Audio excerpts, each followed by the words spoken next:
এই চারটা কাজ রমজানে, এগুলো যদি আপনি ধরে রাখতে পারেন তো ইনশাআল্লাহ আপনার রমজান সাধনা, আপনার রমজান ইবাদত বন্দেগী আল্লাহর কাছে কবুল হয়েছে। আল্লাহ আপনাকে মুত্তাকি হওয়ার তৌফিক দিয়েছেন। তো রমজান মাসে দোয়ার অভ্যাসটা যদি রমজানে করে আপনি ধরে রাখতে পারেন, ব্যাস এনাফ। 5 ওয়াক্ত নামাজ,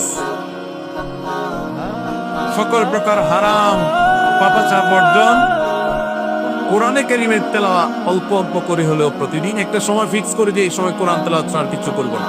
ঘুম থেকে উঠে প্রথম কাজ হবে ওযু করে আমি কোরআন তেলাওয়াত করবো, ফজর নামাজের পরে একটু পড়বো। আর 4 নম্বর হলো দিন এবং রাতের কোনো একটা সময় আল্লাহর কাছে দোয়া করার অভ্যাস। অনেক লোক আছি আমরা যে 24 ঘন্টার ভিতরে সপ্তাহে সপ্তাহ, মাসকে মাস চলে যায়। অনেক নিয়মিত নামাজি মানুষ আছে, অনেক দাড়িওয়ালা মানুষ আছে, এমনকি অনেক মাদ্রাসার ছাত্র এবং আলেমও আছে।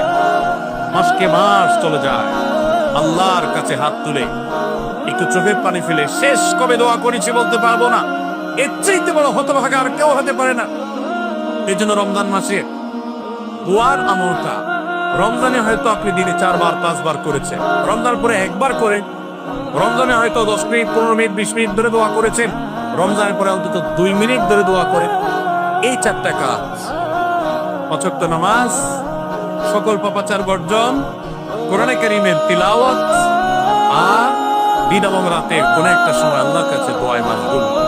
এই 4টা কাজ রমজানের, এগুলো যদি আপনি ধরে রাখতে পারেন তো ইনশাআল্লাহ আপনার রমজান সাধনা, আপনার রমজান ইবাদত বন্দেগী আল্লাহর কাছে কবুল হয়েছে। আল্লাহ আপনাকে মুত্তাকি হওয়ার তৌফিক দিয়েছেন।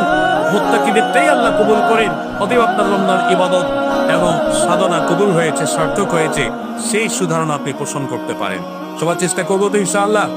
আল্লাহ আমাদের সবাইকে সেই তৌফিক দান করুন।